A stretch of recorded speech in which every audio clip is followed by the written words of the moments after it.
Hey, I'm Brianna. Hi, I'm Alicia. And today we're going to talk about gas variable relationships. We've all known solids, liquids, and gases for a very long time, and we know they have many differences. Solids have the most particles, so they're the most dense, they have a fixed volume, and they have the least amount of kinetic energy. Liquids are a bit more spread out, so they have a low compressibility and indefinite shape.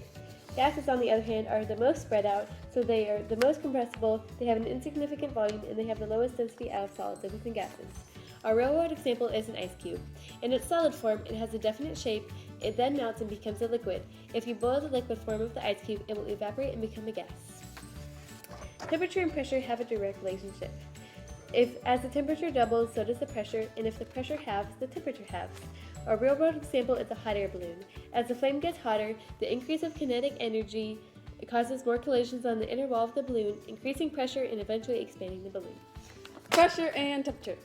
Gay-Lussac's law states that pressure and temperature have a direct relationship at constant volume. As the temperature doubles, so does the volume, and when it is half, the volume is then halved as well. For example, if there is a glass rod with a ring around it and then heat is applied, the glass will begin to expand because the kinetic energy inside heats up and more collisions occur in the inner wall, which creates a higher pressure. Therefore, after the glass heats up and expands, the ring will no longer fit.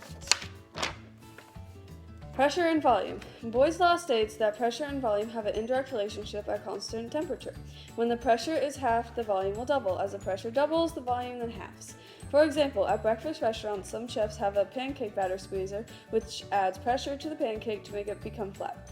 As the pancake becomes flat, the volume of it decreases. Real-world examples.